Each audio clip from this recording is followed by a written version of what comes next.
Welcome to Free Flow, St. Lucia's best and biggest podcast. Let's get it. Pictures, like you all went on a hike or something. Oh yeah, man. Yeah, I just saying, boy, that place was really looking nice. I really don't mind going there. I think we're going to a couple places, but I think the last one was Latil.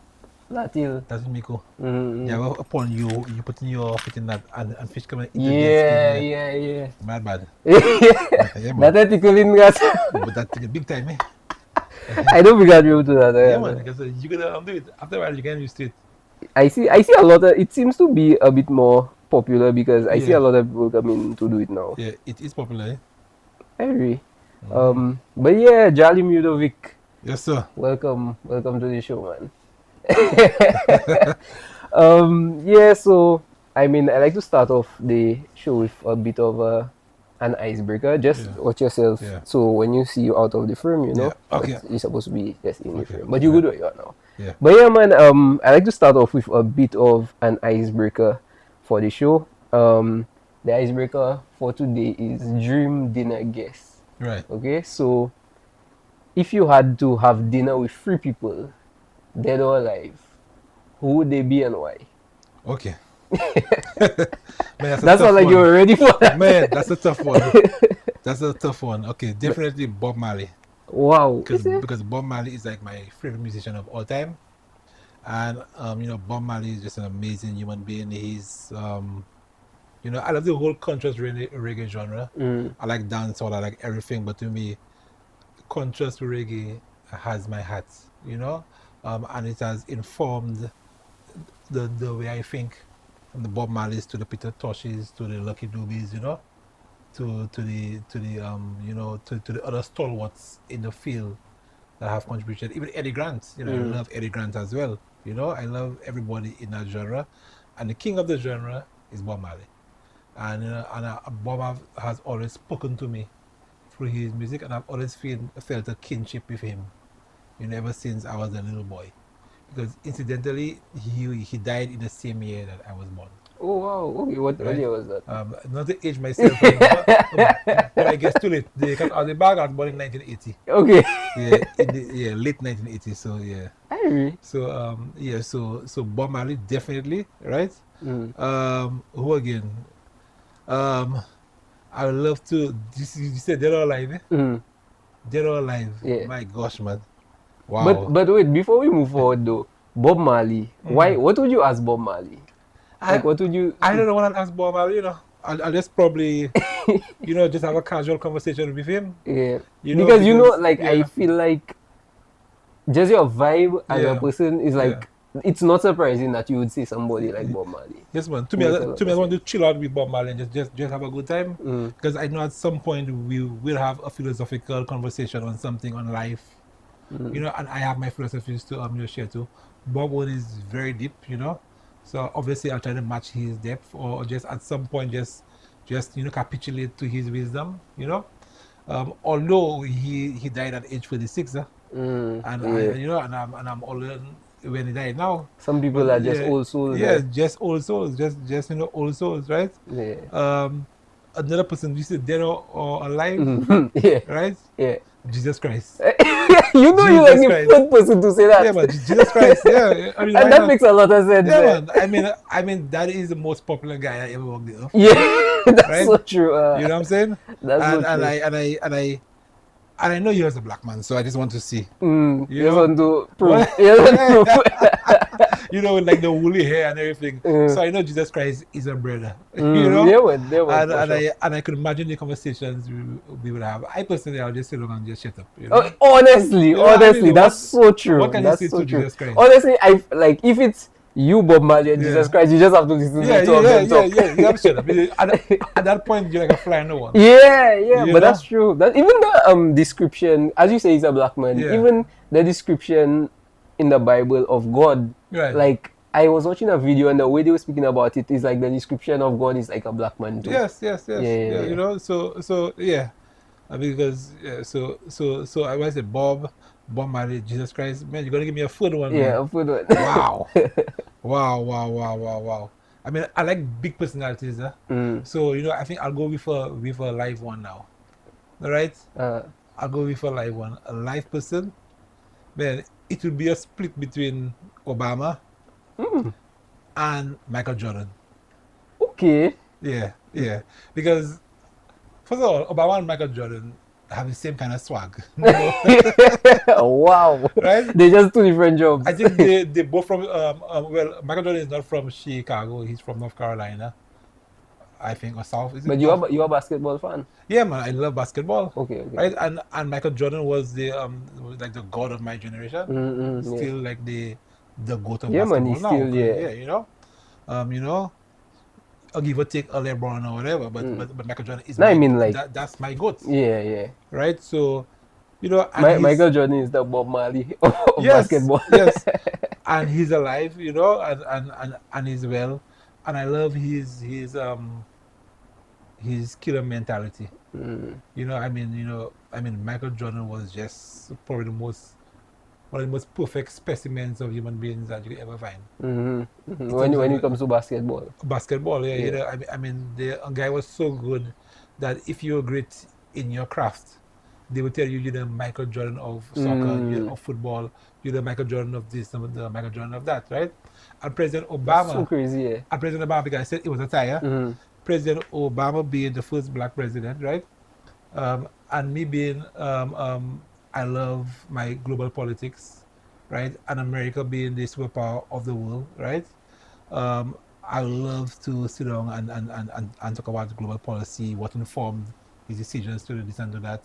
And if I may inquire about, things like aliens. Yes, and the that would be my next question. and the X-Files or whatever, Yeah, man. I will probably, it will probably be over some alcohol because I want to loosen his lips a little bit. Yeah, man. You have to butter him a little bit. Yeah, you know what I'm saying? Yeah. But that's so true, guys. Yeah. Like, I think if I had to speak to any president, that would be among the first things I would ask them. Oh, yeah. Aliens, classified. I don't talk about politics. I want to talk about the classified stuff. Yes, I want to talk about who's still alive, who dead for true. And that's if they're even allowed to even die. But that, That I doubt. For, like their heads might just explode in front of you. That's true, boy. That's they're true. probably sitting. Yeah. There. Yeah, boy. But that's some interesting answers. So, Jesus Christ, Bob Marley, and a time between Michael Jordan and Obama. Yeah, man. That's some really good answers. I'm not really a basketball fan, so I can't really speak for Michael Jordan. But you see Obama for true. Yes. Yeah, man. Now my artist, so some might say, oh, why didn't you say I'm in a Basquiat, or why didn't you say Picasso or whatever, right? I'm always in the creative space. I like meeting other people from other genres of from other disciplines and other genres of creativity. Because I mean, I believe that everybody, we all creators in our own regard. That's right. We all creators, we all artists, Yeah. So for you to say that, I'm not even too surprised that you didn't mention an artist, because they just have so many people that at least an artist in your style of art, yes. Visual artist. I mean, probably if you are giving me maybe 5, maybe Yeah. but Bob Marley is an artist, yeah, man, for sure. Bob Marley, music. Yeah, man. Okay, that's some really good answers. Yeah, but I guess we'll just jump right into it. The first question I would have for you is, did you always consider yourself an artist, or was that something that kind of developed later on for you? Well, I just knew that I was different from a very young age. What age was that? My earliest memories of myself was about maybe between 3 and 4. Wow. Okay. Yeah, I have some memories etched in my brain. And you're not young. No. So they've lived with me throughout my entire life. Little patches of memories here and there, of memory here and there, and but what I know that when I was in preschool, I went to preschool in Castries, right? And it was and that was during the baby boomers, baby booming years of St. Lucia. I don't know if you're probably too young to know, but our population was booming from the 80s. Okay. And no, I didn't know. And I was not there yet. Yeah.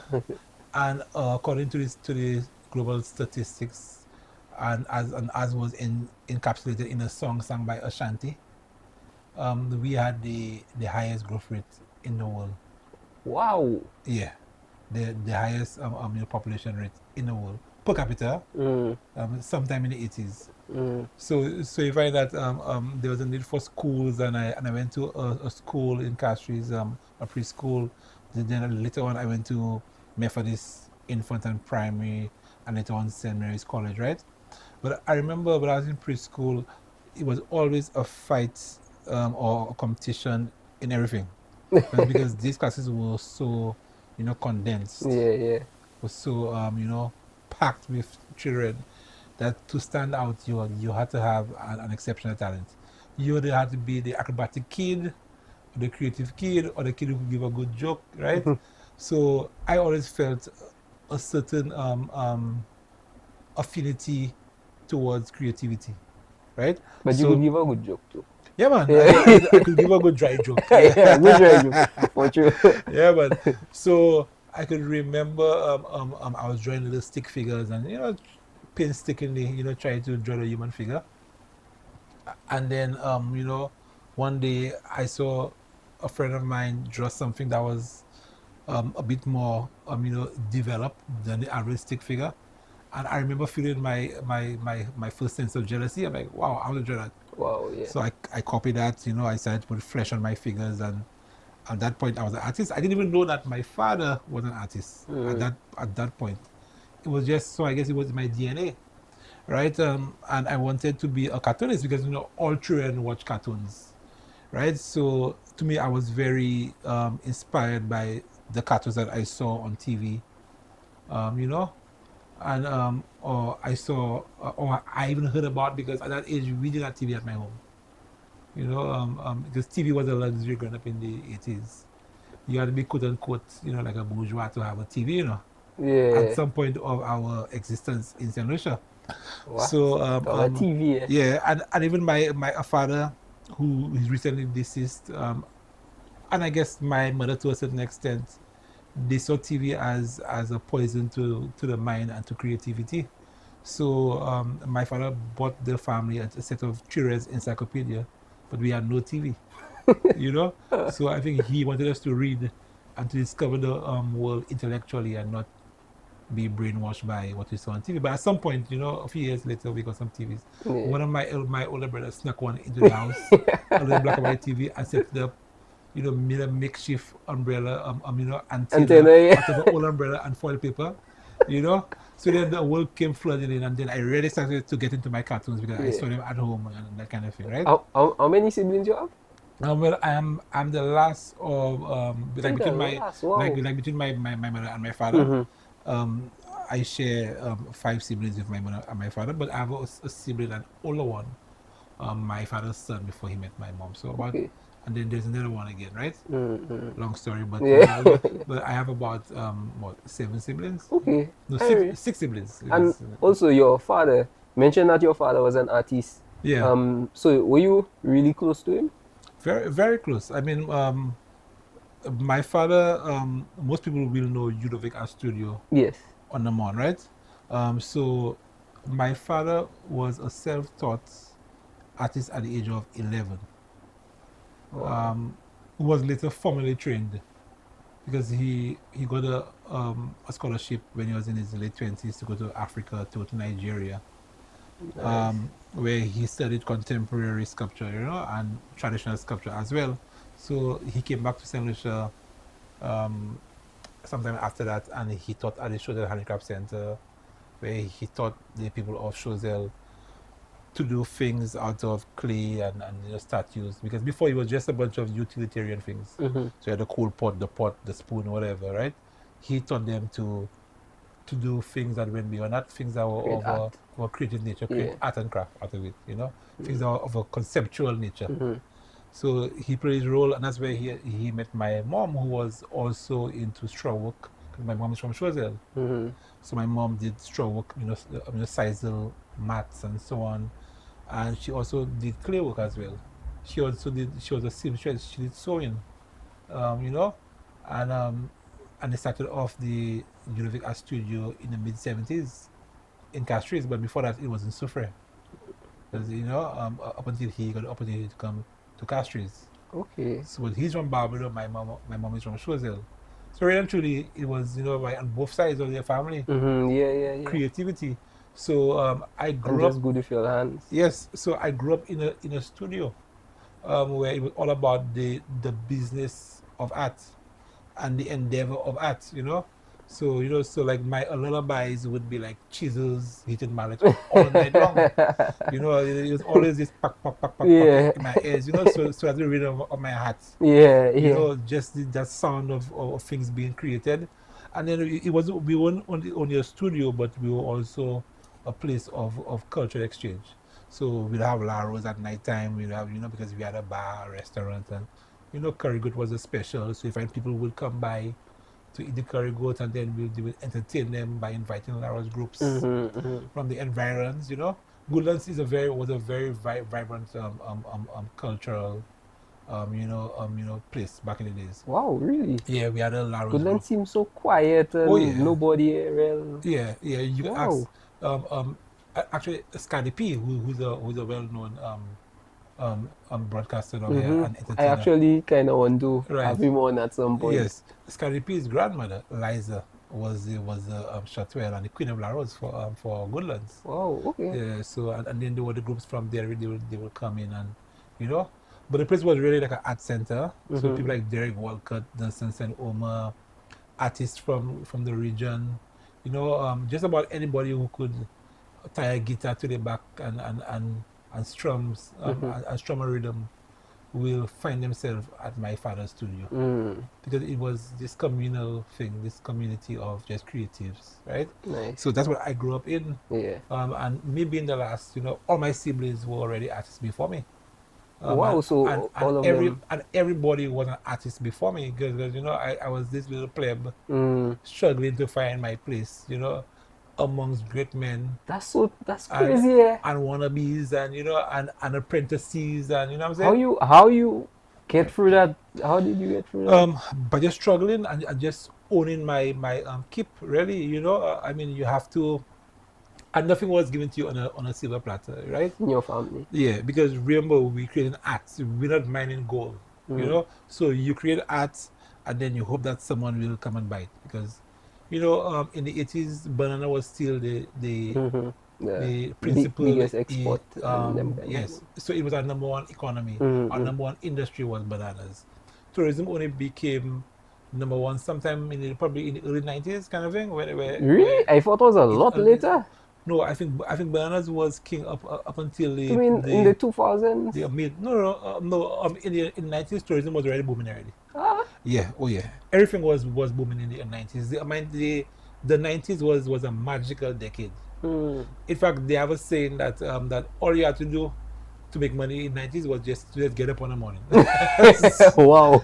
Like the whole economy was just booming, Nice. I don't know why, but it was just a great time, right? And that's where the studio started to do well, but we struggled for many years, right? And all of us, the entire family, everything that we did was a family project. When my father was doing his big works, like to go out to exhibit, whether it be locally or originally or internationally, it was a family affair. Everybody would be, hustling and bustling around. Would you all travel with him? No, because we couldn't afford it. Obviously, yeah. Every now and then he will probably take my eldest brother with him, or my mom or something, But it was really struggle, man. It was like militant times. Yeah. Around art and the kind of art that we did was not derivative art. It was not the palm tree or the beach. We did abstract art, contemporary art. Yeah, and to this day. Yeah. To this day, conceptual art. Yeah. Okay, we spoke about you just coming up as the youngest among so many artists. How did you eventually, I guess, find your way and your style, I guess, because your brother, well, your siblings are artists. So before you even answer that, what type of art do they do? Well, my siblings. So all right. So the girls painted, and the boys did sculpture. Okay. But the girls also dabble likely in sculpture as well. Okay. But they didn't stick to it, right? But the boys went into it full throttle, right? Then two of the boys went overseas. One of them died in Canada. That's my eldest brother by my mom. I have another brother who lives in New York City. He has a beautiful family over there and he's doing well. So, but he's very talented, but he has not kept it up. Okay. In terms of as a career, right? Then I have a brother who is down here. He's a crafter, so he's vested in manufacturing, small items. At a he's mass producing these items to sell to the markets and and to the tourism, and to the craft outlets around the island and so on, right? Including our studio. Okay. But me now, I delved into it, and I at a tender age, right? Well, we all did, but I always wanted to be a career artist. There's nothing else that I wanted to be. Yes, that's one of the questions I wanted to ask you. Did you ever see yourself doing anything else? Well, at some point, briefly, when I first heard the word architecture, I got to find out that it involves building houses and so on. I became fascinated with architecture for a while. But that fascination runs simultaneously with my fascination for sculpture, right? And the architecture thing sort of withered away, and the sculpture or the visual arts, desire became stronger and stronger. And so when I left school, I was on my way out to become a cartoonist. Wow, okay. So I had my little patchy of clothes already, ready to go out, into the world to become a cartoonist. Because Walt Disney and I share the same birthday, right? Who? Walt Disney. Oh wow, okay. Yeah, What's Walt Disney birthday? Well, actually my birthday is the 6th, but he's the 5th. But it's a long story because half of my life I was the 5th. The first half of my life I was the 5th. How is that? Some mixed up with the records and in the hospital. So at first it was the 5th. Then when I got to find out it might be the 6th, I was celebrating both the 5th and the 6th. And then finally when I got the record from the hospital itself, right? Because I went looking for it, VH, right? I got to find out it's the 6th, so I abandoned the 5th. If I was your record, did you celebrating both? Yeah. So I wanted to be a cartoonist, and then my father told me, man, the family already have sculpture, on lock. At what age was that though? Well, when I was ready to leave, about 17 years, 17, 18. Right, well, you were big already. Like ready to leave the island, kind of thing. And then, but really, truly, I didn't know where I was going. I was just going somewhere, And then I kept it, so I started to develop my own style. Because, when you're young, you start off by parroting your father's style. Or especially if your father is a creative or your parents are creatives, it's natural for you to try to emulate what they do. Yeah, for sure. But at some point, you have to evolve into your own person. And that was my journey, right? Because he taught me what he knew. But at some point, I had to create my own voice. I had to create my own identity, my own style. And a lot of events happened to push me in that direction. I mean, I would travel. I started to travel when I was about 20 years old, representing St. Lucia. Because in art. In art, because what would happen back in those days, there was a thing called M&C Fine Arts, which sadly we don't have it again, right? So it was corporate society investing in the arts by way of an annual art competition. So it was a competition that would take place in a town hall every year, right? And that's where you got our best artists, and people will become overnight sensations by just taking part in M&C and winning a prize. So it'll be in town hall. Everybody will come to the battle with the artwork, and there are judges, adjudicating and giving prizes to all the participants and so on. And then there will be a grand evening at the cultural center. where it was televised. It was packed to the brim. I can imagine. Right? And when you went on that stage to collect your prize, you was immediately stamped into the local consciousness right away. You ever? It was spectacular. So, you ever like involved in that kind of thing? Oh yeah. I won it about 3 or 4 times. Wow. Yeah, okay. man. And I was young, including the first time I won a prize in MSc Fine Arts. I was in Form 5 in St. Mary's College, and MSc Fine Arts was post-secondary. You had to be out of school to take part. Okay. But I sort of cheated the rules, I entered anyway. Yes. This time I'm 17, 18. Yeah, because I was so, bent on making my name, Mm-hmm. And then that's where I got on the radar, and they started to select me to represent St. Lucia. I started to go to Martinique at first, then I had my big break in Canada in 2001. And then I went to Africa, France, and then I've been around the world a few times. Yeah, man, I saw that like in just doing research and thing. I've seen like you've been everywhere. Yes, so, but you said you studied. Did you did formal education? No. So what happened was my career took off right away. Post secondary, it just took off, and I started to get a lot of global exposure, right? And there was never a need for me, or even the desire to even put a spoke in that wheel and to go into a formal education situation. At that point, did it just kind of slow you down? Where I was already competing and I was already getting commissions, massive commissions, or jobs side by side with artists who were professors, and they will look at me like, they say, Jallim, but you could be a professor, Wow. So they will look at me as one of the peers, right? And in fact, what I was always interested in studying was never art, because I was always fully immersed in art. All my friends are artists. I'm always in galleries exhibiting and so on. So that to me was not where I wanted to focus intellectually, right? What informs my process as an artist is is a much broader subject matter, of life, of philosophy, of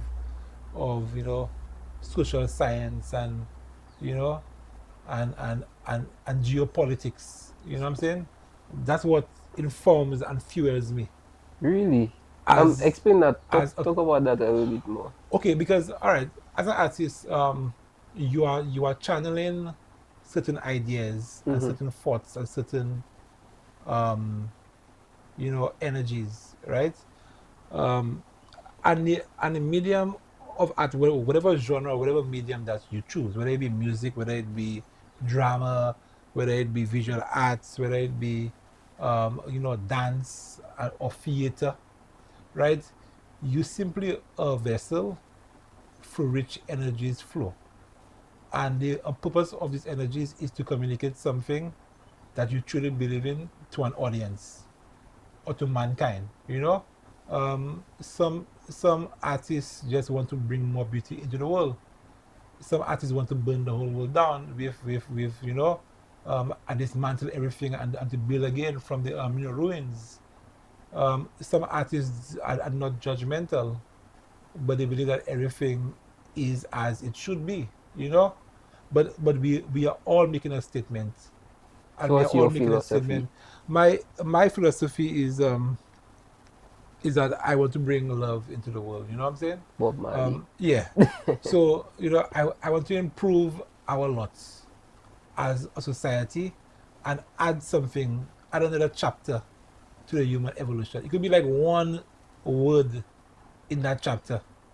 If you could contribute one word to the long, continuous chapter and the paragraphs of the story of mankind, the story of humanity, then you have achieved a lot. Yeah, man. I can see that in the art that I've seen you produce. Yes. It speaks that what you just said. There's a very like some of the things you did, like maternal, like it's very it speaks love. So yeah, man, for sure I could understand. So for me, it's about positivity.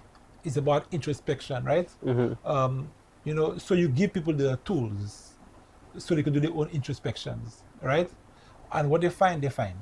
You know, but you also hopefully sort of help them cope with what they find, and to be at ease and to be, you know, happy with what they discover. Because when you do these deep dives, you have to know that you're gonna find the good, the ugly, and the bad. Right? Yeah, man, for sure. And you have to be prepared for it. So art is a safe experimental space, you know, to sort of deal with the issues of the world, right? And if you could deal with these issues within your artwork, and you could present that to your fellow man, that you know that we have the ability to think introspectively, and we have the ability to think critically, right? Or to think creatively. You show them a different perspective.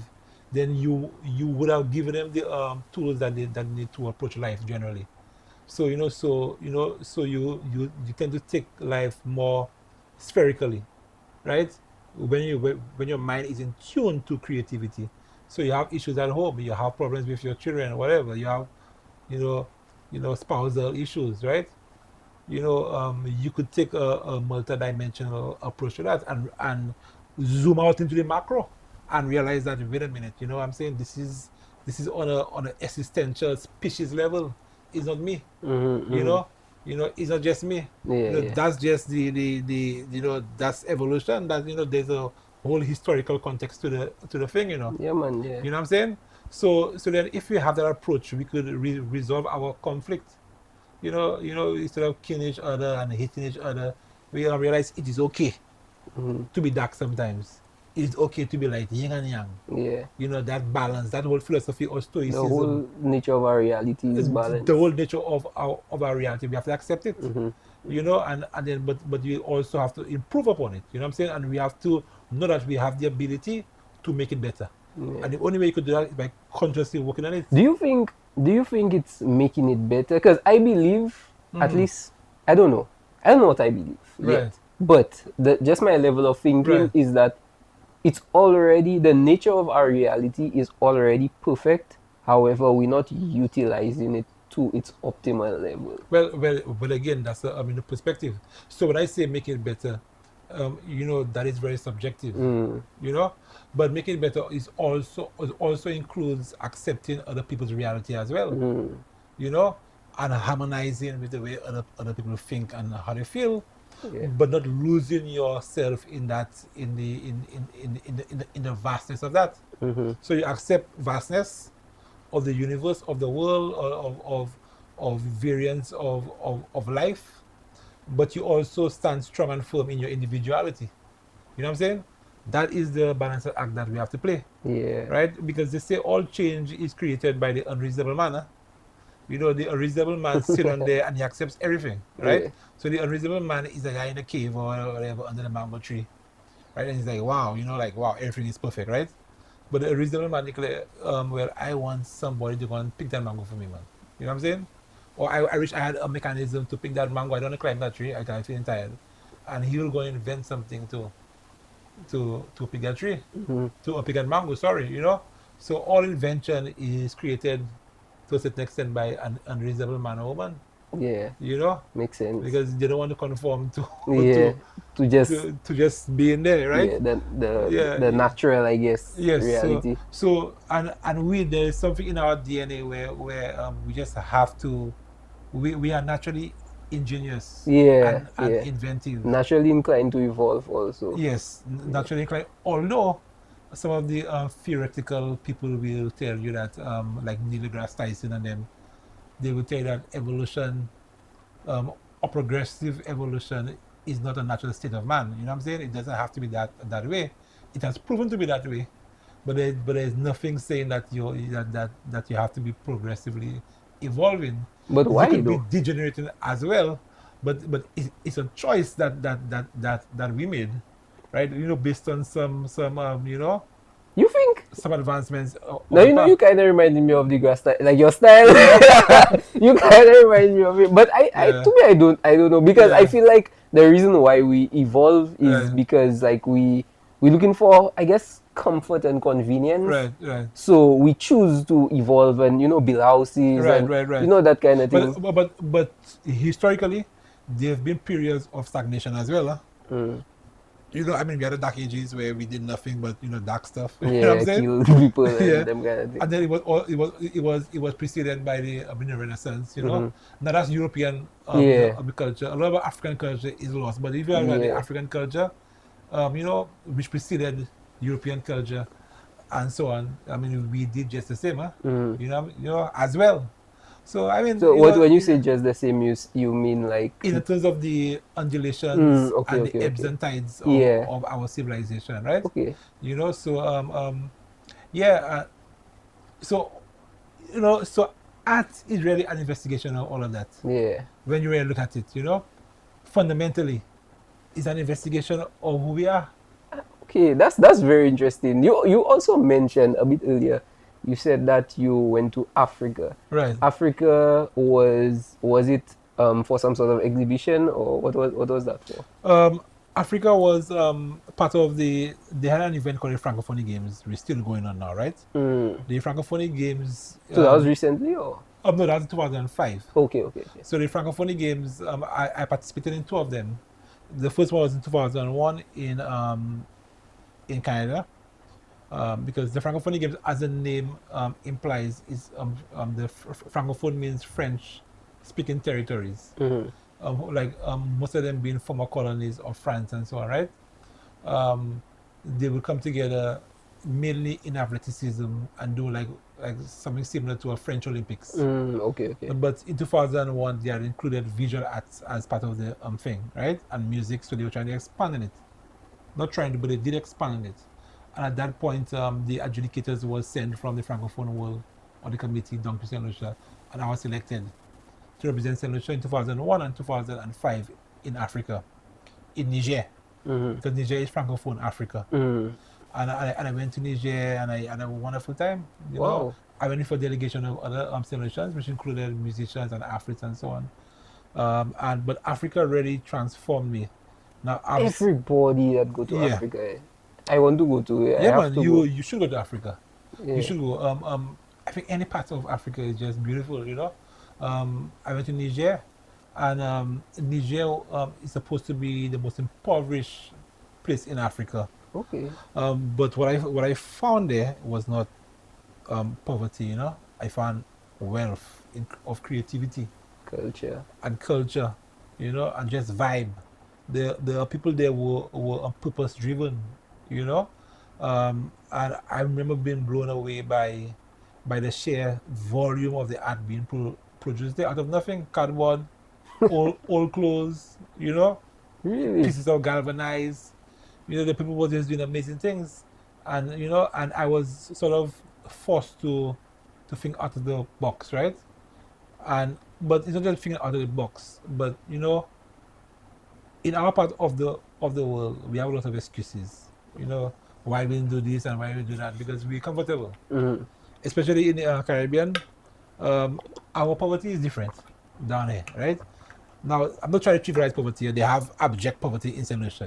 Yes. People suffering every day, right? But the average St. Lucian don't know what true poverty is. It's a fact. Yeah. So when you go to these places, you realize that poverty is not being able to eat a meal. So I abandoned all excuses because I realized these people did not know excuses, or at least those I met, right? And when I came down, I realized, it's just think out the box and just abandon all excuses. In terms of the limitations you put on yourself. Yes, you are your own worst enemy. 100%. Yeah, you have to motivate yourself. You have to love yourself. You have to push yourself. You have to dream for yourself. Nobody can dream bigger than you. One thing I've noticed, I'm not exactly sure when I noticed that, but I realized that I can do anything. Right. Like any limitation that's there for me is me that put it on myself. Right. Anything I think about, I am under that I use that philosophy now. I can do it. I just need to give myself permission to do it. That's right. Man. And I just feel like That's a mentality a lot of us should adopt. Absolutely, because we are of God. Therefore, we are gods. Mini creators. We are mini creators. Because now people will call that blasphemy. You know what I'm saying? Small-minded people. I don't think so. But we created in the image of God. But it created in the image of God. But society and religion has taught us that this is blasphemous to see yourself in your God-like ability. But then at the same time, you're telling me I'm the son of God. I feel like that's a form of oppression. God, it is, absolutely. And then we have to awaken our God-like abilities by first acknowledging that the DNA of God courses through our blood and through our veins, and everything that in the universe that created the universe, all the various components that created every single thing in the universe is equally in us. And when you pray or when you meditate or when you think, that is your programming. Because the way a man thinketh is the man himself. You are what you think, right? So we have the ability to program ourselves. Of course, 100. Yeah. I was thinking of that just recently. Sometimes, Gasa, when I drive in, I has be on some hard meditation while I drive in. So there was a time. It has been so bad sometimes. I don't know if it's bad or good, but let's use good. It has been so good sometimes. My radio off. Right. And I not realizing the radio off until I reach home. I'm like, what? The radio off the whole drive home? Yes, man. Yeah, but I was thinking I can literally program my mind, That's right. You can literally anything you want to happen, you can program your mind and make it happen. That's right. And I don't think people realize how possible it is to accomplish anything, because your mind is, you just need to program your mind. You just need to put these actions into play, and you will literally fall into a habit that will make you accomplish anything you want to accomplish. That's right, because what you think school is. Yeah, exactly. They literally program you. They're not opening your brain, and putting stuff there. It's you. They teach you how to think. Yeah. They literally teach you things, and you have to make up your mind to either accept or to reject it. Right? Yeah. Somebody go to school dirt poor. They go to school, they all their PhDs and so on. All of a sudden, they could generate a certain amount of money. In a totally different status now. You know what I'm saying? So it's just the way you think. One of my, as an artist, right? I wasn't born with a chainsaw appendage, or my fingers are not chiseled. Yeah. Right? All I have is just a mentality. That my life work is here. Between my ears, I have a diamond between my ears. Yeah, true. And I'm working on refining that diamond and giving it all the facets and the cuts. Up until it's a perfectly cut diamond. And I like that. Yeah, and that's what we all have. So every time you have an experience, you're creating another facet on the diamond. Yeah. That is between your ears. That is your brain. Yeah, man. I love that. I love the mentality that you have. Yeah. You're very impact driven. I realize you're very impact driven, and that's a word I've really. I like that word, impact driven. Yeah, man. I've really come to appreciate that word, because I was actually talking to somebody some time ago, and I was telling them again that that's a word I've really come to appreciate, and I've really started hearing it often. You never see when you want something, is now you're seeing it everywhere. Yeah, it's true. Yeah, because a lot of people, if you think about it, if you're not looking to make an impact, there's nothing really, because you could be the best artist in the world. If you're not looking to impact anybody, then absolutely, like it's just nothing. It's just nothing. There's a saying that goes, the teacher presents himself when the student is ready. Exactly, yes. So that's why you can see everything is happening simultaneously. Time is a myth. Everything's happening simultaneously. So I love the way you think. You're not talking like you were born in the 80s. You're not talking like that. You're talking like you were born in the 2000s. No, well, but I mean, we have the ability to reprogram ourselves, So like I just said, so you kind of get stuck into one philosophical era. You know what I'm saying? Life is vibrant. And there's so much wealth when it comes to school of thoughts out there. You know what I'm saying? Yeah. Everybody is trying to decode these things or unravel the mystery of life. Yeah. And I think we've done pretty well as a species. I think so too. Yeah, I think we've done. I mean, we give ourselves a lot of credit than we should, right? I mean, we've done some deep dives, you know, and it is clear that we are more than just physical entities. Yeah, man, 100%. It's clear. I mean, that is irrefutable. You know, we are spiritual beings. This is just a shell, and we are always connected, and we're always tethered to everybody else. Yeah, you know, 100%. Yeah, always. Yeah. There's this philosophy, I guess I'll use, where again everybody is basically God, and it's basically God trying to get to know himself through everybody. So he broke himself into billions of pieces of people, and everybody is going through life. But every time somebody dies, they come back to the whole. My brother, you said it so perfectly. Yeah, man. You said it perfectly. Yeah, and that's what I subscribe to. Yes, and me too. Yeah. I think that God is having an experience. So the experience of God is all of us. Yeah, exactly. So and God, not just all of us, like everything. Everything. Yeah. Because if God is omnipotent and omnipresent, exactly, then that means if he knows everything, or if it knows, you know, like give God a gender, right? But if God knows everything and he feels everything, therefore you, Nurkeever, right?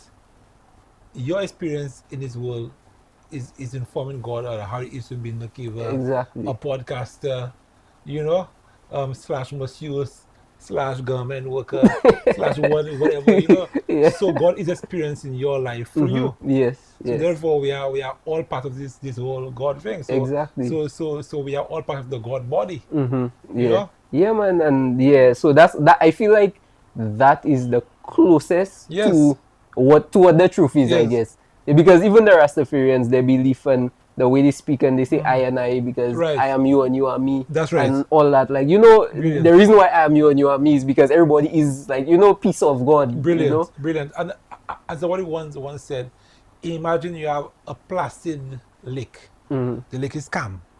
And somebody drop a pebble in the lake. That little splash that occurs, that little blob of water, that splashes up. That's our lives in a temporary. But it has to go down back to the mass. Yeah. Right? Yeah. You know so literally that is life. Yeah, that's life. And everything coming back to God. That's ploop. Yeah. That's life. That's like 60 years. or 70 years. That's 60 years. But our lives in terms of in context to infinity is not even of 0.000 a million zeros a second. It's infinitely smaller than that. Yeah, can't even be a fraction. It can be. It is. You cannot measure it. Yeah. It is so infinitely minuscule. That you know that you why bother, right? But significant at the same time. At the same time, because it is part of. Yeah, that's so crazy. It is part of. and if there is one atom that is not there, then the thing is not complete. Exactly, it's incomplete. That's such a crazy way of thinking, but it seems like so true at the same time. Yes. Yeah, man. But let's go back a little bit. One of your most popular sculptures, right? In St. Lucia, the one on the roundabout. Right. Yes. Tell me about that. That one. Tell me about that sculpture. Well, man, that sculpture came about. That sculpture is a lot older than a lot of people know, right? Okay. It was part of an exhibition I did called Kudme. But even in the Kudme exhibition, it was a latecomer, right? So sometime in 2009, I met a woman from England called Doreen Lawrence. Doreen Lawrence came to St. Lucia because she came to one of my best partners, my best friends, his wedding, right? He was marrying a young lady who had received what do you call it? Like a scholarship from a Stephen Lawrence Foundation. Okay. Who is Stephen Lawrence? Doreen Lawrence's son, who was murdered in the early 90s in a hate crime in London. So he was just murdered because of the color of his skin. Wow. Basically, he was in the wrong place of town, and he was murdered. And then his mother, Doreen Lawrence, who was a mild-mannered university worker of Jamaican, origin descent, because she came when she was a little girl from Jamaica, and she was just supposed to take it on the chin, right? Because she was and because they were trying to perverse the court of justice.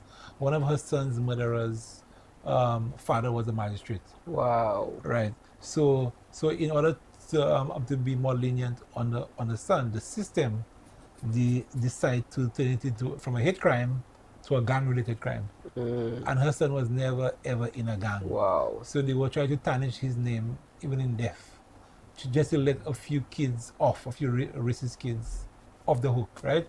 And it turned her life inside out, right?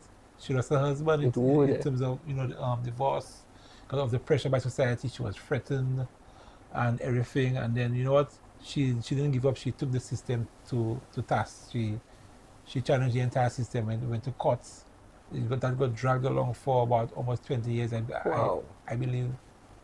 And then she eventually won. But during the course of that time, she became an icon, right? And she developed a center in the name of her son, who was like, while at the point of his murder, he was going to pursue a degree in architecture. So some very influential, black architects, from England. A guy called David Adjaye, and another prominent artist called Chris O'Feely, and a black artist, along with some government, assistants, came together, and they built an iconic center for her. David Adjaye ever since went on to be a major architect in the world. He created the Black Museum in Washington D.C. Wow. You know what I'm saying? The Museum of Black American History. Heavy today. Yeah, right next to the monolithic thing, in Washington, right? And the Washington Monument and all of that. He's right there, and he did a very iconic studio, right? And then Chris O'Feely, who is a Turner Award, which is one of the biggest awards you get in art in the world. He also designed, the aesthetic of the place. Okay. And along with the other guy. But anyway, to make a long story short, she came to St. Lucia. I didn't know who she was, but somebody who had also studied architecture, a Lucian who studied architecture in England, was kind of frantically responding to her, like, wow, this is Doreen Lawrence. What is she doing here? Blah, blah, blah. So I said, well, this woman is important. I need to talk to her, So you thought away at that time. Ever the opportunist, So then she came to the studio and she immediately fell in love with what I was doing at the time. And she gave me the golden opportunity to be the first artist to exhibit at her center. Wow. Right? And I wanted to do something that symbolized, her life's work with the center, which is she will take ordinary inner city youth, underprivileged children, both white and black, in the UK, and give them a gift of architecture, right? For her school, right? Because that's what her son wanted to do. And I remember at some point she told me that she tried to replicate her son infinitely through all those children, right? So so I wanted to do something that was representative of that. It had to be St. Lucian, but it had to be architectural. So I started to look, and then I realized, but wait a minute, Kudme, we have Kudme. Kudme is literally building a house. Yeah. Right? I mean, it's not the most sophisticated architecture you can think, but it's our local indigenous way of showing love through architecture. Yeah. Through indigenous, local architecture is just building a house, right? And what I liked about it is it involved the entire community. Exactly, yeah. And everybody working together, everybody cooking, so you have food involved, you have music involved, because people will come and play music during Kudme. Helping actually working. And you have alcohol involved, so you have fellas drunk, all the chapiti go clue come in there, nailing the thing wrong, right? But at the end of the day, you have a house, so you have self-help, so you have the community helping an individual. And I find that to be so symbolic, where you have an entire community helping one person. It's like all for one, right? But at the same time, it's one for all. So there's a lot of law in there, a lot of richness in there for me. So I started to develop the characters of the Kudme, and I did a whole collection. So I had Kudme, I had Susu, because I realized Susu, which is our digital banking system, where people put money together, and every month for a week you give somebody a pile of money, up until somebody mess it up, and then you have to send back the Susu again, right? But that is an African way of doing things that actually came down to the islands, right? I think they call it partner in some other places. They have different names for it, but we call it Susu, right? Which I also believe is an African name too. But the Susu was the local economical engine of the Kudme, because without the Susu, you can have the Kudme, because where are you going to get the money from? All the things. If it's not that before the credit union thing, credit union. True. So, and then I realized there was similarities in, so after I did the exhibition, and I investigated all these local, collective approaches to poverty, and to just, handling our issues, whether it be building a house, or whether it be feeding the people of the community, or providing opportunity for ourselves, right? I realized that there was similarities of that, or flashes of that in even the way our fishermen go and fish. So they had the sene. So when the fishermen go and fish, it's like a mini Kudme, but on the water. Especially when they were coming in with the nets. Sometimes it took a whole community to help them pull those nets, Wow. Right? And where people will get fish for helping out. So if you want some free fish, just go where the fish, when you help them. help them, and you get a little bucket of fish, and you got your home, right? So I realized that we had already handled a lot of the issues that the world was grappling with. And at the time, it was 2010. I don't know if you remember, there was a financial depression in 2010. You were probably too young. I mean, I was about 11. So President Obama had just come in, right? I think around that time, and then he was in for a while already. But he had to handle that dirty situation of a housing bubble bursting in America, and had ripple effects around the world. Wow. Where it was a financial crisis, right? And as a young man, I remember at the time, I was like, but here's my society dealing with a lack of resources, right? And I just, in the Caribbean, we're always in a financial quagmire, right? Yeah. One way or the other, because we are on these little islands.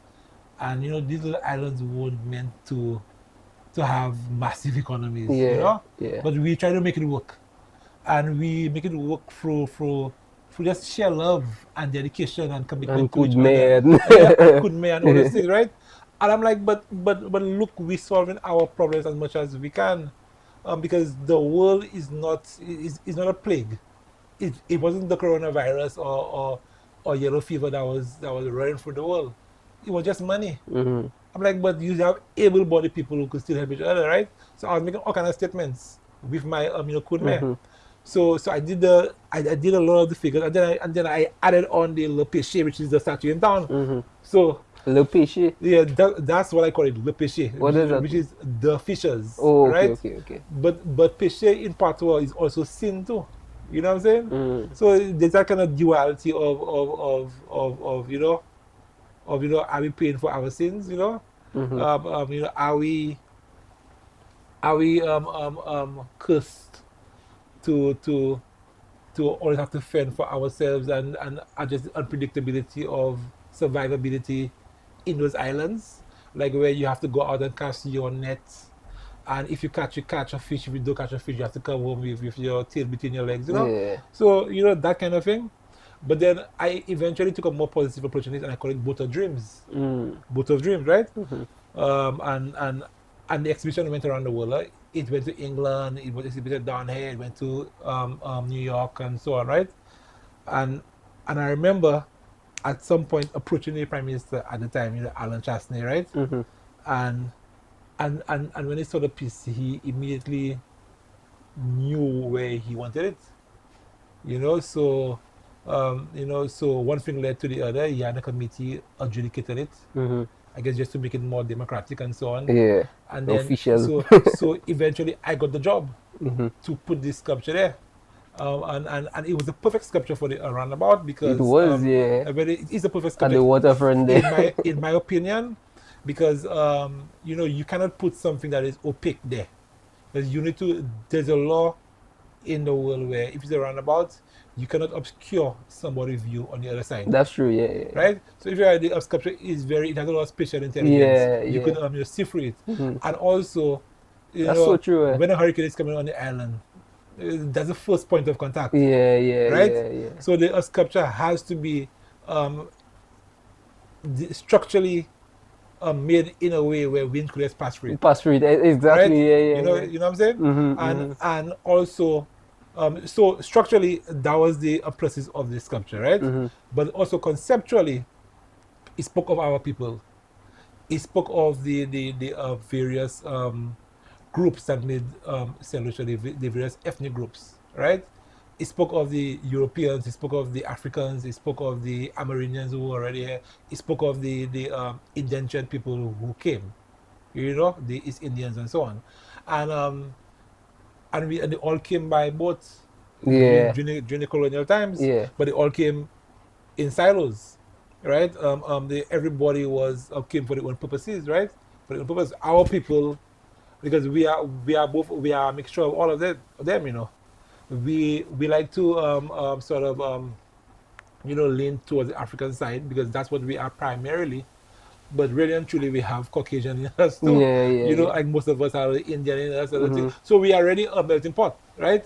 But our division was convenient for the colonial powers, right?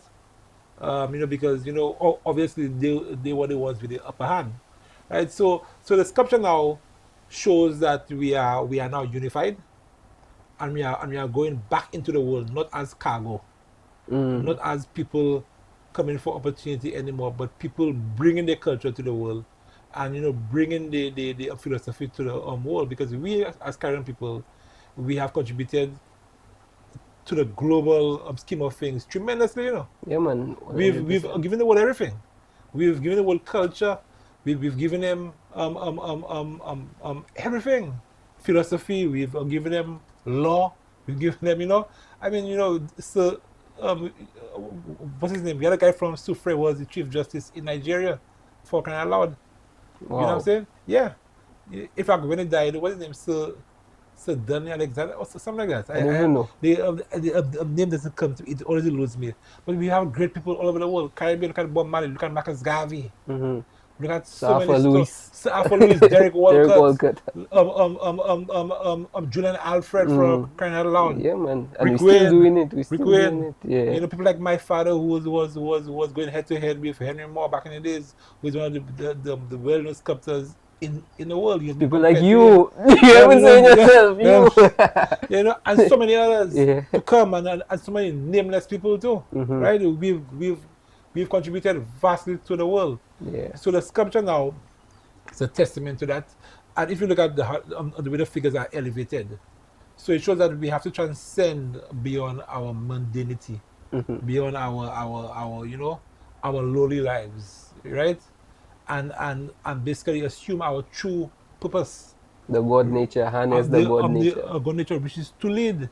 And if you look at the sculpture, is an investigation of strife as well. Every figure has a different station in terms of position. Of the rowing action. Yeah. Oh, okay. The last one is like this, and then it goes up, right? And then, but the one in front now symbolizes that connection to the celestial, because he's looking upwards and like praise God, right? But at the same time, concurrently, there's also a continuous motion. So it's like a time lapse of rowing, right? Yeah. So is it one person rowing or is it a collective rowing? So so the sculpture is individual, but it is also collective at the same time. And it also leaves space for you to connect psychologically. And the last time I saw a guy sitting on the front row, right? And in my creative mind, I was like, but he has found a way to connect to the sculpture, because you can literally, you know. So so really and truly, the name, the original name was Boat of Dreams, but I decided to call it All In, you know, just to pay you know, respect to the film of the 40th anniversary of independence and anniversary of the nation, which is All In. Yes, All In yes, is still a cool name, like all of us working together kind of thing, right? Yeah, so I mean, I can go on about that sculpture, but it's for people to interpret it, Yeah. you know, in their own way. So it was a thing that you actually proposed and not necessarily something that they found you and they commissioned you to. Yeah, so I proposed it, and it was received Okay. by the highest person in the land, the person who had the most authority, the prime minister at the time. Was Alan Chastanet, who had the good judgment to say, to okay, actually, yeah, you know, like let's you know, put it there, right? And let's utilize it, you know. Yeah. So because when you look at society, right, the artist always is given the privilege of expression by somebody, right? It's always somebody that have to say, okay, you exist, you know, or I'm going to give you this opportunity to do this and to do that. I remember I had the opportunity to create a sculpture for the Queen. That's Queen Elizabeth, for her diamond jubilee. Really? Yes, and I had all the letters from Buckingham Palace, and I was supposed to have a big sculpture in the middle of London and everything, right? And it wasn't supported locally at the time, right? You know, because you know, when you say locally, you mean here? Yeah, it's really? So I you know, it was not supported, and I remember losing the opportunity entirely because the people did not see the value in it. You know, they didn't see why. They didn't see, okay, that this is a massive opportunity for St. Lucia. It's a win for St. Lucia. Of course, yeah. You know, it's not, more out there. It's not just about the Queen, but you know, but this was something that we should rally behind and to open doors for the country, and often that is the downfall of our country. It's not politics. I don't believe in politics. I believe that we are one country, and that our greatest resource is ourselves. Our people. Yeah, and any government you have there is a reflection of who we are. Yeah, man. So was there at a particular time, but we have to harness and have to you know, nurture that spirit of wanting to do better. Yeah. And wanting to push, you know, our stalwarts so they could represent us and they could shine on the global stage. Yeah. Yeah, man, I 100% I agree with that. Was there any pressure when it comes to when I guess you actually put that sculpture out there? You mean one in town? Yeah. Oh yeah, man. Yeah, but that's a huge thing. Yeah, of because, course. Because I mean, clearly, I mean, obviously, there have to be, you know, I mean, politics is always part of the conversation, you know, because one party put it out, party put it out, you know. But I have friends on both sides of the event. Of the divide. I've gotten amazing opportunities from both parties, from both, whether it be, you know, red or yellow, you know.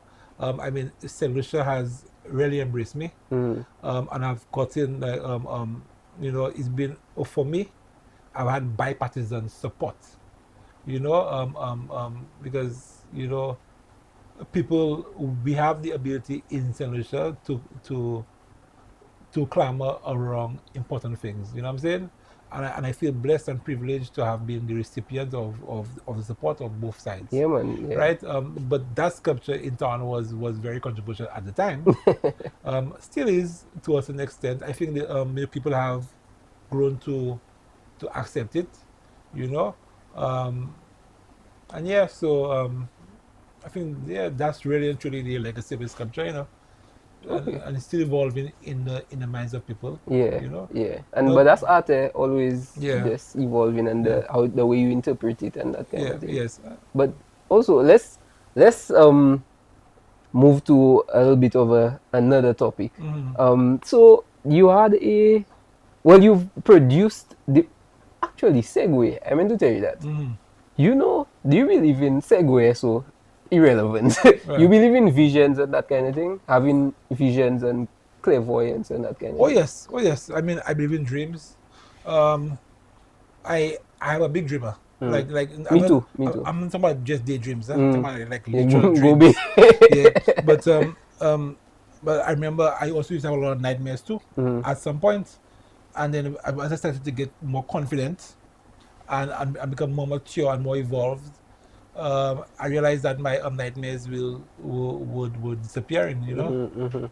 They're becoming less and less of a thing. Yeah. Me too. Yeah, I can relate to that. Yes, so I mean, the same thing. I had cockma, Yeah. all those things. You will, where your mind wake up before your body, and you struggle to, in confusion. Yeah, but definitely, I believe in visions. I mean, I have them all the time. Yeah. My mother, is a big, I would say, clairvoyant person. Yeah. My mother will have a dream, and it will come true. All the time. The reason why I told you that I asked you that is because that happens to me a good bit of times. Right. Like it happened to me a good bit of times throughout my life, and I don't know if it's fear of ridicule. Right. I've told people that, but it's not something that I just talk about freely. Right. But I've told people that close to me that, and I had a vision about right now. Okay. That's why I tell you that I don't know. Deja vu. Yeah, I don't know what the significance is. Yeah. I don't know, because the last vision I had that actually came into my reality was me working at the job that I'm currently at right now. Literally standing up next to a person showing me something. I didn't know what was on the paper, but I just remember I was in a big vault of files, standing up with somebody showing me a document, and it happened when I was at work, and I was like, okay, that's where that came from.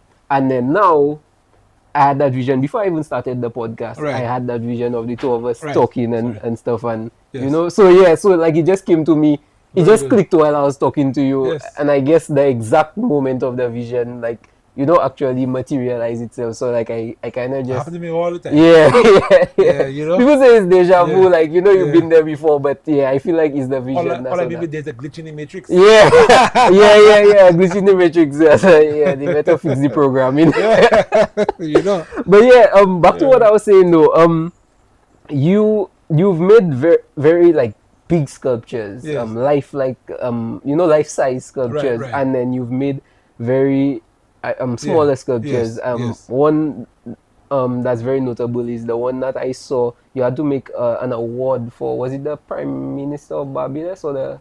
Oh yes. Well, that's the one I did for Mia Motley. Yes, you had to make a sculpture. What's the, I guess, emotional and creative and energetic feel that you have when doing a huge life-like sculpture as opposed to something that's smaller and stuff? Is there a difference? There's not really a difference, but because to me, all my work is important to me, right? But they clearly have work that is more important to the world, right? So I mean, I have done quite a bit of monuments for China, right? Yes. So I have about 7 to 8 monuments in China so far. But when you have these sculptures, the circle of life. Yes, the circle of life, nurture. I have a few of them. And with a few important clients. If you public, so essentially Chinese government. But by way of organizations that basically are in charge of certain aspects of Chinese life, right? So when you do a sculpture in China, you have to acknowledge that millions of people are going to see your sculpture. Millions, Yeah, China have like a foot of the you know what I'm saying? Yeah. So as an artist, you want to do the impartial thing and say, oh, my work is the same. But when you're working on that scale now, in such a society, I think it's only right to acknowledge, okay, that this is impactful to a lot of people, right? So that's one perspective. But in terms of impact on my own psyche, I would say it really doesn't matter. You know what I'm saying? All my work, I take the same level of care and same level of pride and love and passion, right? That's but when let's say somebody commission you for work, let's say China, the Chinese government, would they say well, obviously they would tell you it's a life-size sculpture that you would want to do. Right. So as opposed to, I guess, an award again, right. you would do the smaller thing. So that you would say there's not really a difference. It's more like, I guess, the description or the inspiration. Yes, but you see, sometimes I will go off on a small piece because to me it's so fantastic, right? And it's always like, wow, but that I really turned the corner. I really hit a certain nail on the head. Like this is definitely part of my evolution, and this is revolutionary for me, right? But in terms of having a broader impact, maybe not, because it takes a clientele with the money to tell you I want this, and whether it's going to end up in a museum or it's going to end up in a public space, right? That's entirely up to the world. They have nothing to do with you. Unless you're going to sponsor your own work, which some artists do, by the way. Some very wealthy artists just create things and they put it out there, right? Yeah, but that's a very expensive endeavor. So me now, I have to just put my all in everything that I do, because I never know which one is going to be the one. Like right now I'm doing a commission in Martinique, right? And you have to present option A, option B, option C. Now you might prefer option A. Personally, I mean, all your children, huh? When you have one child that you might need more of your father or whatever. Right?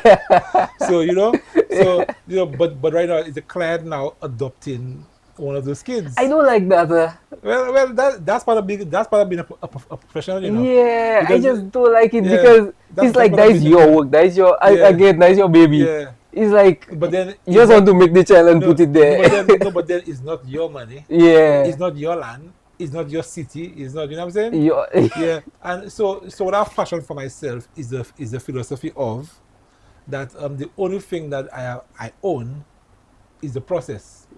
So the inspiration comes from the divine, and the outcome is for the people. But the process is mine. Nice. I love that. I love that way of thinking. Yeah, man. I agree. So somebody, honestly, I need to bring this topic up. For somebody like you, I really love the way you think. Thank you, my brother. Alright? I really love the way you think. You have a very open-minded way of thinking, and not just open-minded. It still has a lot of logic, but people your age tend to not think in that way. They tend to have their own way of thinking, and it cannot be. It's very rigid. It cannot be shaken. But you still have that very inspirational and impactful way of thinking. So I need to ask you these questions. By the way, people my age are going to come for you. They can come for me because that's true. But I mean, obviously, I'm talking to the people that actually don't have that way of thinking. I know. So the people that have the other way of thinking need to change their way of thinking.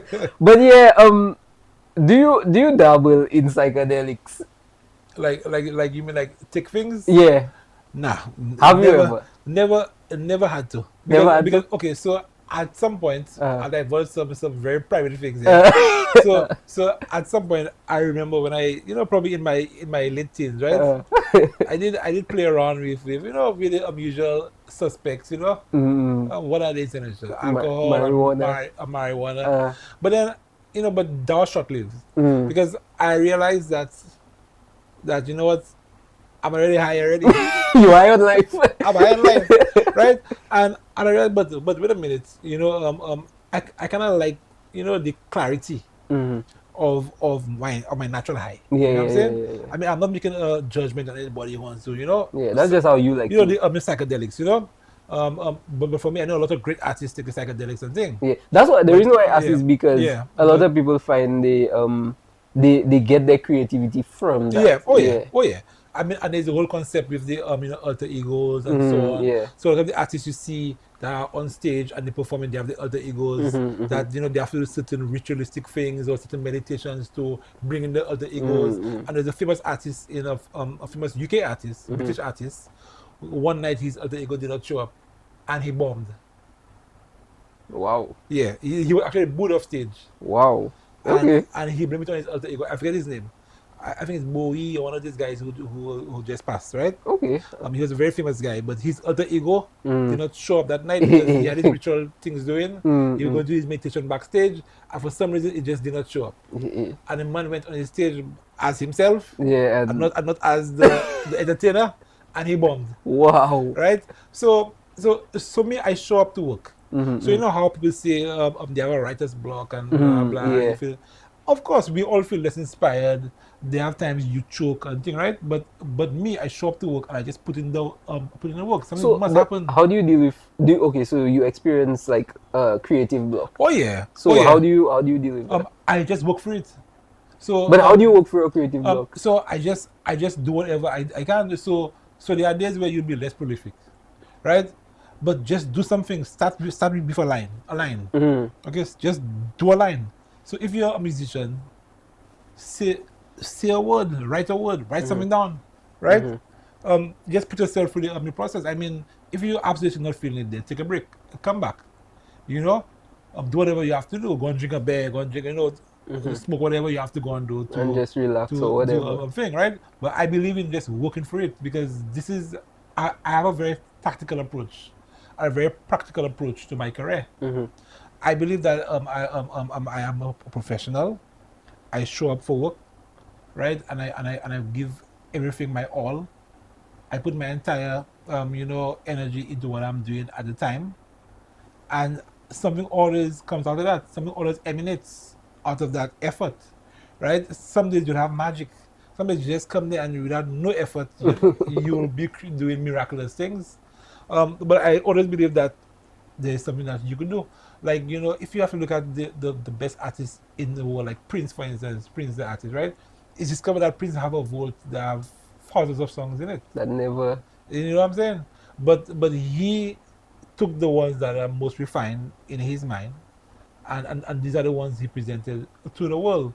So greatness is just about practice, always showing up. And consistency. And just consistency and being prolific. I've come to realize that, like, in my journey, I feel like at this point I'm not only the happiest, right. I'm the most focused and I'm the most aligned in my life. And I feel like the keys that I've discovered or observed so far is consistency and constant improvement. Absolutely. So you choose what you want to do, whatever it is that you want to do, and you just stay consistent. Absolutely. And then you always, every single day, look for ways that you can improve, and that's how you get to where you want to be. It's all about practice. Michael Jordan or Kobe Bryant or LeBron James and these guys, or any other professional, you just have to show up. Yeah, man. And it's just an insane level of commitment.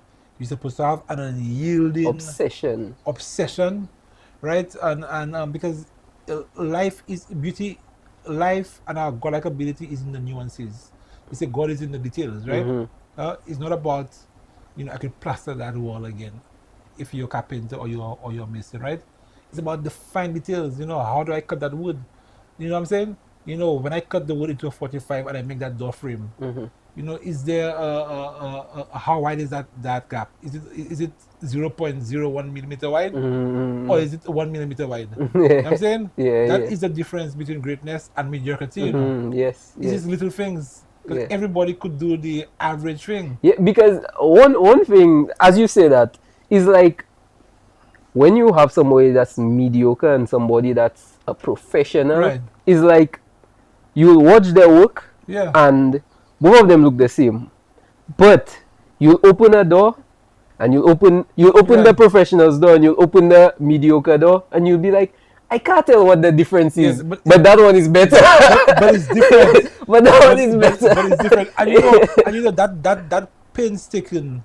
And that you pay for that too. Yeah, what you think might be a slight difference, was painstakingly made better in the product that you feel more comfortable with. You know what I'm saying?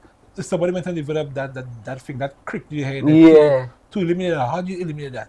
It's like the guy who discovered the LED lights. Like the white LED lights. We had LEDs from the 60s. LEDs have been around forever, but they're the blue one, they're the red one, right? I think to finish off the spectrum and to make it really an advancement thing, right? They had to create the white LED, and some Japanese guy went for hell to create the white LED lights.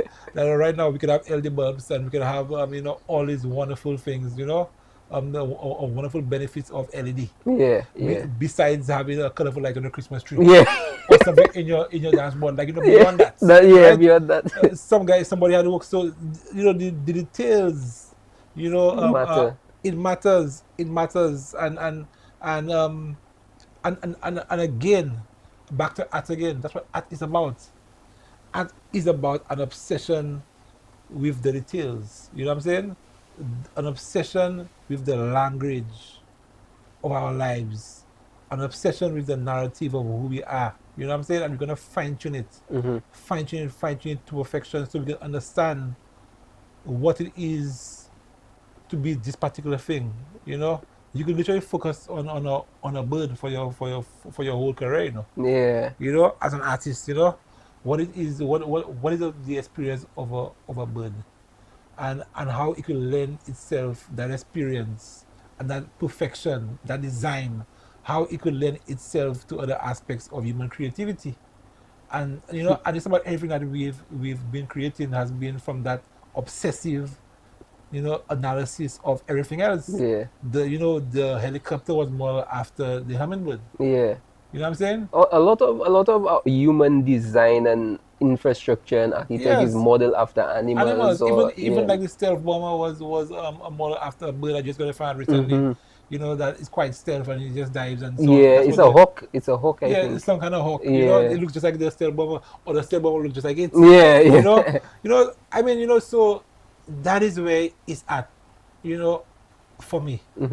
And that is the difference between life and death. Wow, that's a very profound way of thinking of just art. I can feel your passion in the way you speak about your work. It's very here. It's there. Thank you, my brother. I guess the last question I have for you until we move into our final segment is let me actually read it out, because I kind of want it to be something that I ask everybody just because of the direction that I want to take this. But yeah, you're a world-renowned artist right now. You've done some extraordinary pieces. You've traveled the world to work. Obviously, people want to be you in life. Certain people want to be you in life. If somebody wants to be you, how do they get there? You get there by being you. You get there by being the best version of you. Because we can only inspire each other, and they say the best compliment is emulation, right? And emulation is not imitation, right? Emulation is a more spiritual thing. You emulate that person in a more broader context, the philosophy, the drive, the passion, and so on, right? To me, that's emulation. Imitation is a lack of knowledge of self, right? And where you're looking at the certain aspects of the details that are not that beneficial to you. So let me give you an example, right? There's a movie called Jaws that was quite popular back in when I was growing up. It's about a shark. Yeah. It's still there. It's a Steven Spielberg movie, right? So a lot of people, Jaws became this blockbuster of a movie. So a lot of movie makers, because Jaws was so successful, they decided to make a plethora of shark movies. All of a sudden, shark. Yeah. Everywhere, right? And they all fail. Because why? Because they were imitating the shark. Yeah. Where Jaws is about family. In Jaws, I think they only showed the shark for 5 minutes throughout the whole film, Wow. Right? Wow. For 5 minutes. But Jaws is a story of a father and his son. It's about a family, which happens to include a shark that eating people. Yeah. Right? So you see, when you imitate, you could miss the point. Yeah, you have a shallow kind of way of thinking. So emulation requires spiritual maturity. So I know I've done a couple of things, but I haven't reached where I want to be yet. I am still a child in all of this, you know. Wow. In the art world, there's a saying that there is nothing as a good young artist. So I'm relatively young in the art world. In the art world, you pick in your 50s, in your 60s, right? It's true they've had some exceptions, but you really, you know, so I'm looking to pick, you know. Yeah. So hopefully I'm going to pray for longevity. So what I'm going to tell anybody who is watching this podcast and, you know, who wants to walk a similar path is just know that you are powerful beyond measure. That you are powerful beyond measure. And there's a saying that I like, that our deepest fear is not that we are inadequate, but it's that we are powerful beyond measure. Because when you tap into your power, you have to be accountable to that power. And you have to abandon certain things that, you know, the average people, you know, partake in. With great power comes great responsibility. It comes with great responsibility. When people sleep in or partying, you will be in your studio, or you will be in your mind, or you will be wherever you choose to be. You know, basically grappling with your ideas, fighting with yourself, painstakingly evolving, right? What I can tell you is all worth it in the end, because, you know, evolution and self-development, self-actualization is not an easy road, right? You have growing pains, you have adversity, you know, you'll have struggles, because you are already a pioneer. You're pioneering your way through life, right? And like all pioneers, you have to feel the angst of novelty. You have to feel the angst of being different, because the world was not created to just accept new ideas, right? You have to fight for them. You have to plant them on soil that is unreceptive, because, you know, because the soil was always tilled by what came before, right? So when you come in with a new idea or a new thing, you have to create your own ecosystem sometimes, because it doesn't exist. You know what I'm saying? Yeah. So you have to create everything from scratch. Yeah. And people will see you as a mad person, because you come in with this new thing, and they're already comfortable with the old thing. There's a fine line between genius and they don't see a necessity for this new thing, but you see it. You solve the problem, right? And so you just stick to your guns, work hard, believe in yourself. I mean, I know all these things sounds platitudinous or cliche, right? But it's only cliche because it's true. Exactly. You know, you have to be your biggest cheerleader. You have to be your biggest fan. And you have to be your biggest critic as well. Nobody can come and criticize you more than you criticize yourself, right? I mean, somebody come and criticize you, have the humility to accept it, or to have a different perspective of whatever you are doing. Don't take things personally. You know, always look at things from the macro, right? From a existential, from a universal standpoint, right? And focus on the details. Focus on the details, because the details are important. You know, focus on the minute things, right? And develop yourself, your personality. Remember that you're not a linear person. We are multidimensional people. I've said this before. We are multidimensional. We are multi-tiered, right? We are brothers. We are uncles. We are godfathers. We are parents. We are men. We are defenders. You know, and for the women, same thing. You know, I mean, I'm speaking from a man perspective, but we are multi-dimensional, multifaceted. You know, so whatever discipline you have, work on the poetry of life. Look at the nuances. You know, be a lover of life. Partake in life fully, because everything is connected. Yeah, man. Yeah. I really love that response. Thank you so much for that response. And I really hope the people that actually want to follow in your footsteps hears that and absorbs that and actually goes out there and to do great things. Thank you, my brother. Yeah, man. Okay, so we move into our final segment. Normally at the end of the show, I like to do a little game with the guests. All right. So the name of the game, that I have for you today it's called Back to Basics. Right. Okay. So this is yours. Yes. This is yours. All right. So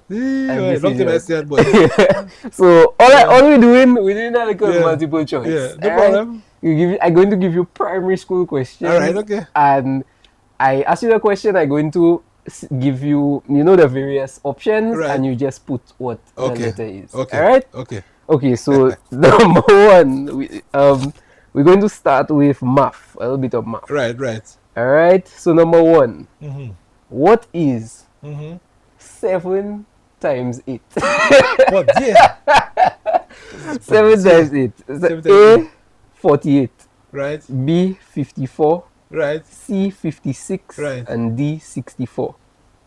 56. You have to put your answer. You have to put your answer. No. So put number one and put the letter. Okay. So you check it. So what? Okay. Okay. So 56 was C. Okay. So all right. Okay. 56 was C. Let me bring down my brightness. Right, I feel like you see in my screen. There's nothing there. Let's do a quick maths. Alright. Okay. All right. So number two. What is 1/2 of a gross? Oh dear. A, 62. B, 72. C, 76. Right. And D, 84. Yeah. First, you have to find out what a gross is. I don't know what gross is. Quite frankly, I'm grossed out with that question. So I'm just gonna take a wild guess. Just tell me when you're ready. Right, okay, yeah, I'm ready. Write the fraction for 2 out of 5. Yeah. A is 5 over 2. No, 8 is 5 over 2. B is 2/5. C is 1/5 and D is 3/5. Okay. Write the fraction for 2 out of 5. Right. A is 5 over 2. B is 2/5. C is 1/5 and D is 3/5. What is B again? B is 2/5. Okay. Okay, and C is okay. All right. Okay. Well, yeah. Number 4. I am flunking that thing big time. What is the perimeter of a rectangle that's 6 centimeters long and 4 centimeters wide? The perimeter of a rectangle that is 6 centimeters long and 4 centimeters wide. 6 centimeters long, 4 A is 18 centimeters. B, best you draw your rectangle. B is 20 centimeters. C is 22 centimeters and D is 24 centimeters. Okay, that's not. All right, come again. Say it again. Okay, so the perimeter of a rectangle that's 6 centimeters long and 4 centimeters wide. Right. All right. Give you the options again. Right. Yes. A is 18 centimeters. B 20 centimeters. C 22 centimeters and D 24 centimeters. One more time. What the question? No. The option. The option. A 18 centimeters. B 20 centimeters. C 22 centimeters and D 24 centimeters. Okay. Give me a laugh. B what the 20 was C, of course. Which one, 20 or 22? 20. 20 was B. Okay, I'll not write B, but I wanted to know. Okay. All right, let you go. That one hard, eh? Oh, dear. What is the next number They all had. in the sequence? You might want to write that one down. What is the next number in the sequence? 2, 4, 8, 16, dash. So what comes after 16? Okay. A is 20. B is 24. C 30 and D 32. Okay, just let me do the math there. Yeah. Oh shit. But I thought I had that thing. Yeah, so I didn't multiply in there. I realized, that's not true, you know. So what's the pattern there? Okay, that's all.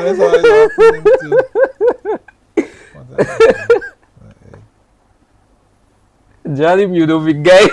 Okay, all right. So like, give me A, B again there. Okay, so A is 20, B 24, C 30, and D 32. Now, I know the inclination is to say certain thing, Yeah. but I feel like that's a trick question there. Maybe not. Because the math is so let me say about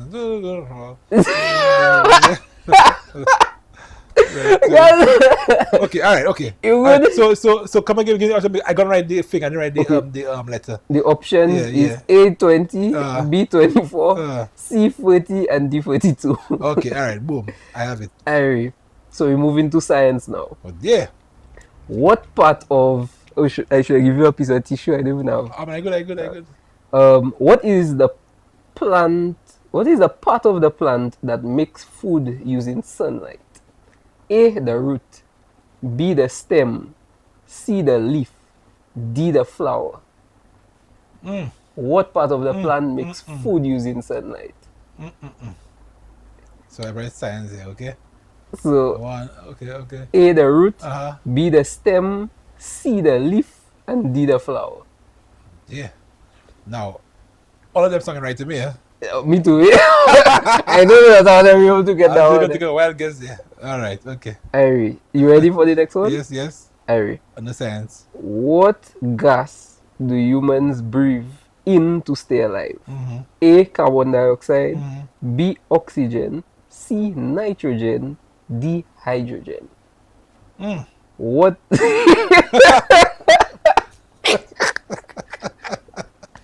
Is that honestly easy to say was sour? Boy. Okay. Read it again or you good? No, read again. Read again. Okay. What gas do humans breathe in to stay alive? Yeah. A, carbon dioxide, B, oxygen, C, nitrogen, and D, hydrogen. Yeah. To me, I go in the most obvious one. Okay. I'm not trying to play smart on that one. I go in the most dumb answer I could get. Okay, let's go. How many planets are in our solar system? Wow.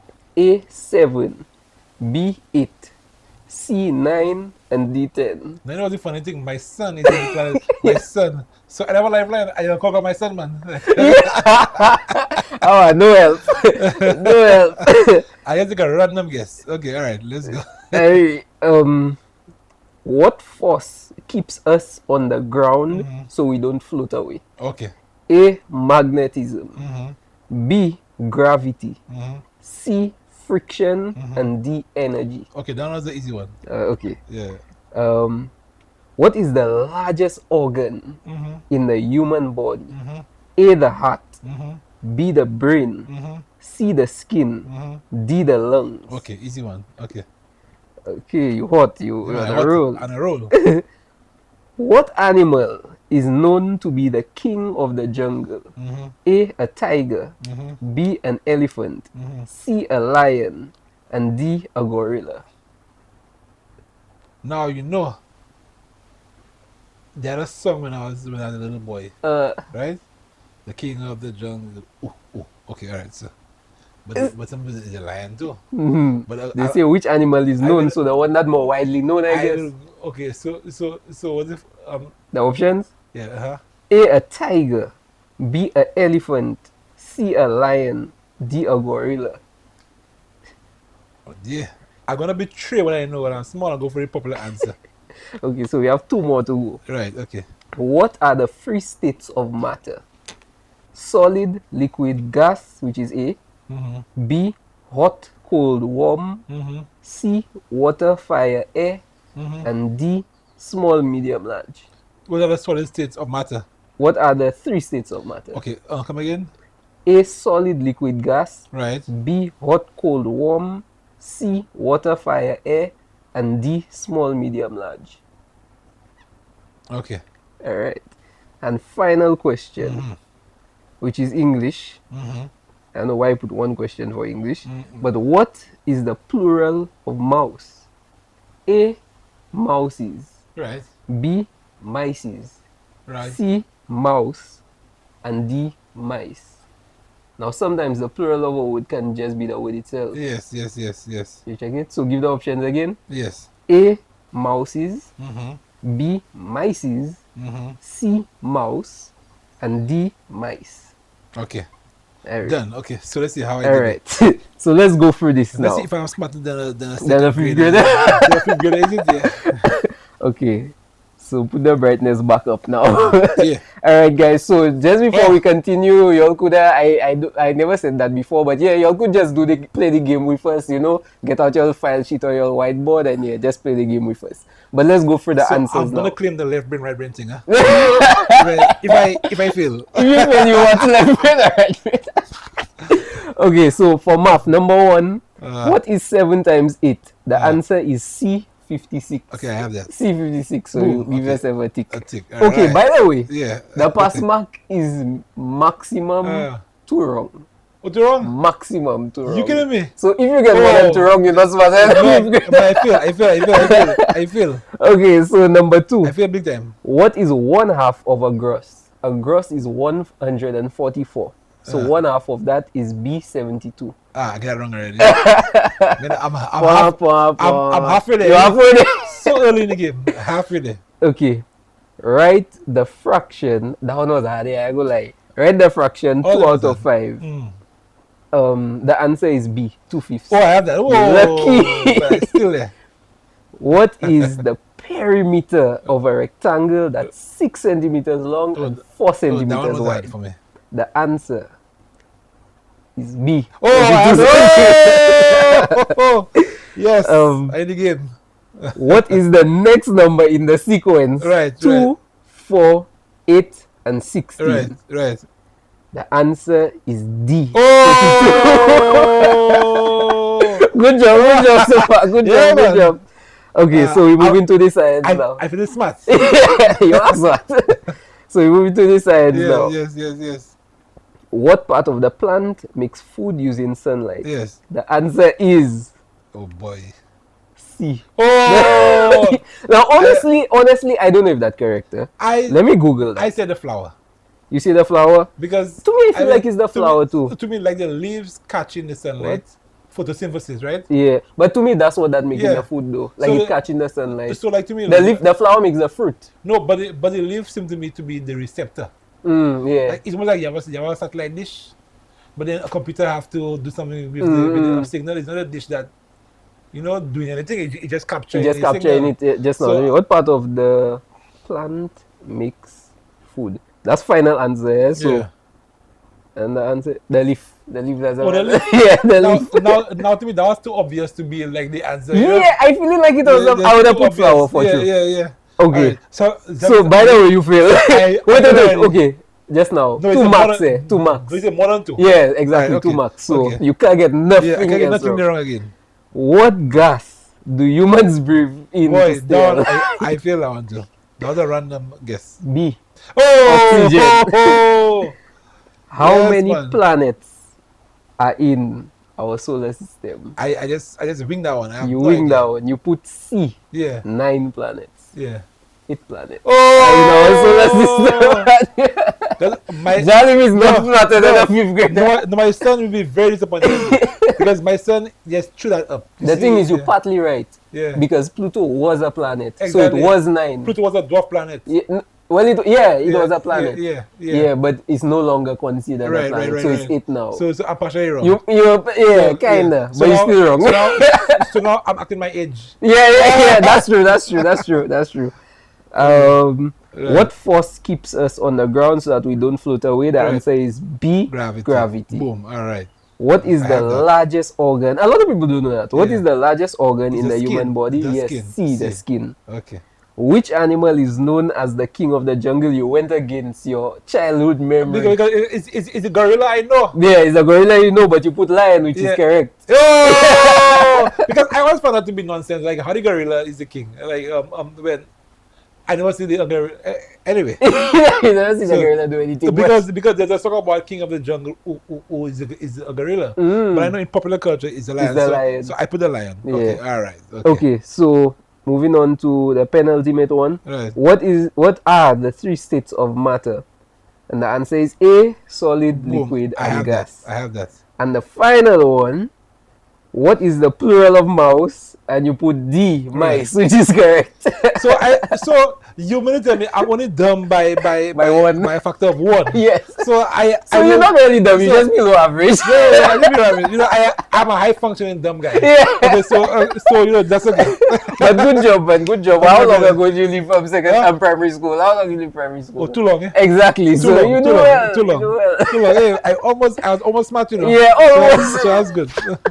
You know what? But thank you so much for being here, bro. Yes, my brother. I really appreciate you coming here and just sharing your wealth of wisdom and knowledge when it comes to arts, your life, going through school, your studies, all that kind of thing, bro. I really appreciate you being here. Thank you so much for playing the game with us. It was fun. Yeah, man, and I really hope whoever's watching this can really absorb what you're saying and, you know, make a difference. You know, that's part of what all this is about. Giving people permission to think bigger. Yes, you know, giving people permission to be able to go against the grain and against the tide. Absolutely. And, you know, be able to make big changes in St. Lucia. We want St. Lucia to be a first world country. Yeah. And not just a third world country, you know? Yes. Yeah, so thank you just once again for being here.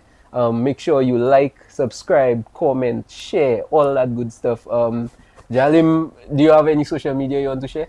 Well, you can find me on Instagram, Jallim Eudovic, JALLIM @ in front of it.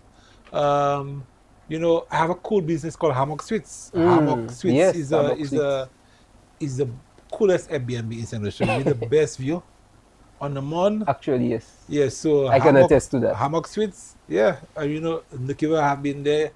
He used to be our masseuse at one point. Yes. Yeah, you know, I'm saying it's beautiful, it's rustic, it's modern, it's well curated, it's well designed. Moi, yeah, exactly. And you know, my sister and I built this business 2 years ago, and it's been doing well.